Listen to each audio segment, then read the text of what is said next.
नमस्कार, कीर्तीज रेसिपी चॅनलमध्ये तुम्हा सर्वांचं मनापासून खूप खूप खूप स्वागत आहे. तर आज आपण गाजर आणि बटाट्यामध्ये अंड घालून युनिक अशी भन्नाट रेसिपी बनवणार आहोत.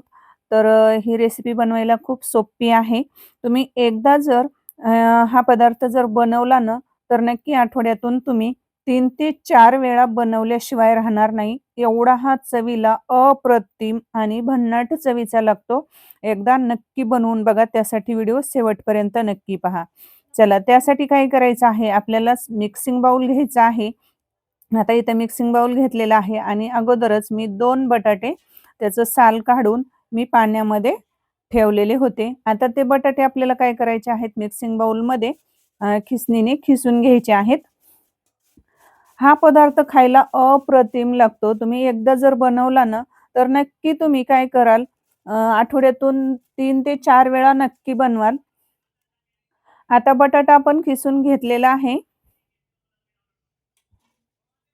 बघा, बटाटा किसून झालेला आहे. दोन्ही बटाटे किसून घेतलेले आहेत. आता आपल्याला इथे काय करायचं आहे, एक मोठ्या आकाराचं गाजर किसून घ्यायचं आहे.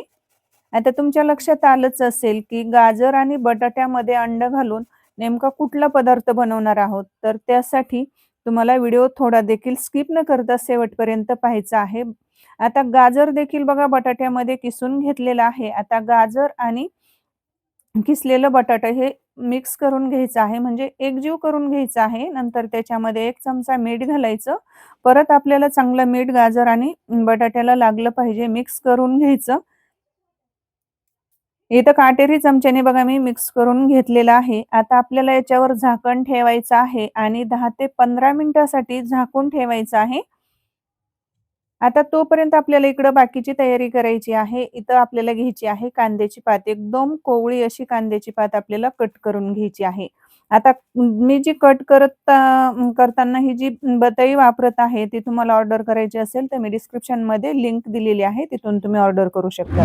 अशा चमचमीत आणि झणझणीत रेसिपीज पाहण्यासाठी कीर्तीज रेसिपी चॅनलला सबस्क्राईब करा आणि सोबतच बेल आयकॉनही प्रेस करा. आता कांद्याची पात आपल्याला एकदम बारीक कट करायची आहे. आता ही जी बटाई आहे ना, तर ही बटाई बघा एकदम अशी छान आहे आणि पटपट असं कट होतं. आता कांद्याची पात कट झालेली आहे. आता कांद्याची पात कट करून झाल्यानंतर आपल्याला थोडीशी कोथिंबीर बारीक अशी कट करून घ्यायची आहे. आता इथं कोथिंबीर आणि कांद्याची पात एकदम बारीक आकारामध्ये आपण कट करून घेतलेली आहे. आता इकडं 10 ते 15 मिनिट झालेलं आहे. गाजर आणि बटाट्यामध्ये मीठ घालून आपण ते मुरण्यासाठी ठेवलेलं होतं. तर बघा त्याच्यामध्ये भरपूर असं पाणी घालायचं आणि नंतर ते खळखळ असं हाताने आपल्याला चांगलं धुवून घ्यायचं आहे. आता याच्यामध्ये पाण्याचा अंश थोडा देखील राहता कामा नये. एकदम असं हाताने दाबून असं पिळून घ्यायचं आहे. त्याच्यामध्ये पाणी थोडं देखील राहता कामा नये. आता एका डिशमध्ये आपल्याला हे बटाटा आणि गाजर असं पिळून घ्यायचं आहे. जास्त त्याच्यामध्ये ओलसरपणा राहू द्यायचा नाही आणि बाउलमध्ये काढून घ्यायचं आहे. जर तुम्हाला आपल्याकडील मसाले ऑर्डर करायचे असतील तर डिस्क्रिप्शन बॉक्समध्ये दिलेल्या WhatsApp नंबरवर मेसेज करू शकतात आणि तिथून तुम्ही मसाले, लाल तिखट, वेगवेगळ्या चटण्या ऑर्डर करू शकतात.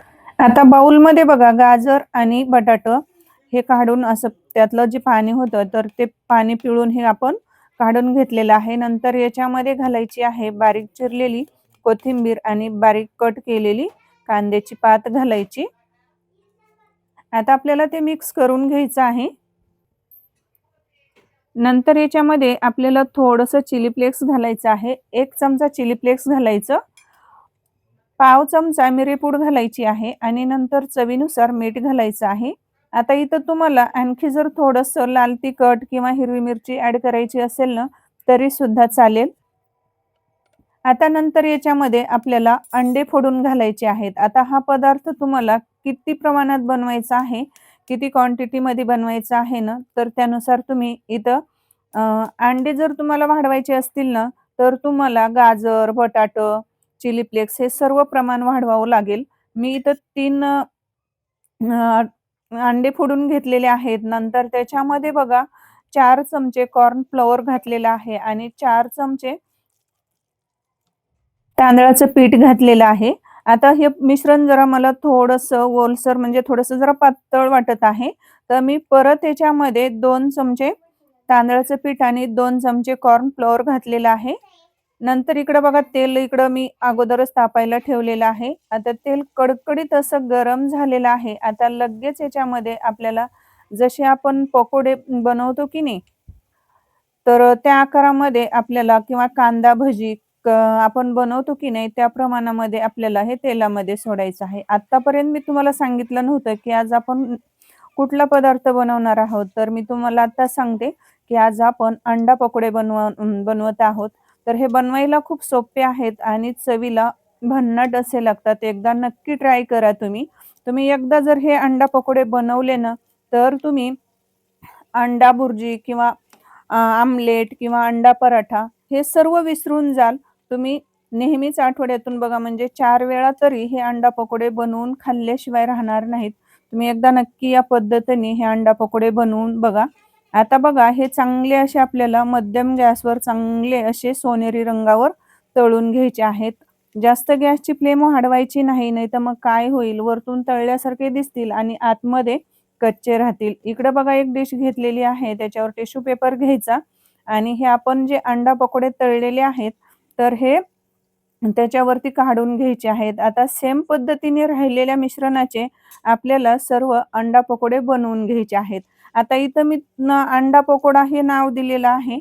पण आता इथं तुम्ही याला काय नाव देताल तर मला नक्की कमेंटमध्ये सांगा. आणि हो, इथपर्यंत रेसिपी पाहत आलाच आहात, तर मला नक्की कमेंटमध्ये जरूर कळवा, की तुम्ही माझे व्हिडिओ कुठून पाहतात, कोणत्या राज्यातून, कोणत्या गावातून, कोणत्या जिल्ह्यातून पाहतात. तर मला नक्की कमेंट करून सांगा, म्हणजे मला व्हिडिओच्या शेवटी तुमचे आभार मानता येतील. बघा दुसरी बॅच सुद्धा मी छान अशी तळून घेतलेली आहे सोनेरी रंगावर. सेम पद्धतीने सर्व बघा अंडा पकोडे आपण इथं तळून घेतलेले आहेत. आता याला तुम्ही नक्की काय नाव द्याल ना, तर मला कमेंटमध्ये जरूर कळवा. आणि हो, हे अंडा पकोडे तुम्ही असे सुद्धा खाऊ शकतात किंवा टोमॅटो सॉस सोबत सुद्धा खाऊ शकतात किंवा काळ्या मसाल्यामध्ये अशी आमटी बनवायची आणि त्याच्यामध्ये हे पकोडे सोडायचे. अगदी 4 ते 5 मिनिट शिजवून घ्यायचं आणि मग तो रस्सा भाकरीसोबत, भातासोबत, चपातीसोबत खायला भन्नाट चवीचा लागतो. एकदा तुम्ही नक्की ही रेसिपी ट्राय करा आणि रेसिपी कशी वाटली मला नक्की कमेंट करून सांगा आणि जर आवडली तर मित्र, मैत्रिणी, नातेवाईकांपर्यंत जास्तीत जास्त शेअर करा. तर आजचा व्हिडिओ तुम्हाला कसा वाटला मला नक्की कमेंट करून सांगा. आजचा व्हिडिओ थोडा देखील जर आवडला असेल तर प्लीज एक लाईक करा, जास्तीत जास्त शेअर करा आणि आपल्या कीर्तीज रेसिपी चॅनलला जर तुम्ही सबस्क्राईब केलं नसेल तर पटकन सबस्क्राईब करा आणि नवनवीन अपडेट्ससाठी चॅनलला सबस्क्राईब करून साईडची बेल वाजवायला अजिबात विसरू नका. तर भेटूयात अशाच एका छानशा आणि सोप्या रेसिपीमध्ये. तोपर्यंत स्वस्त खा आणि मस्त रहा.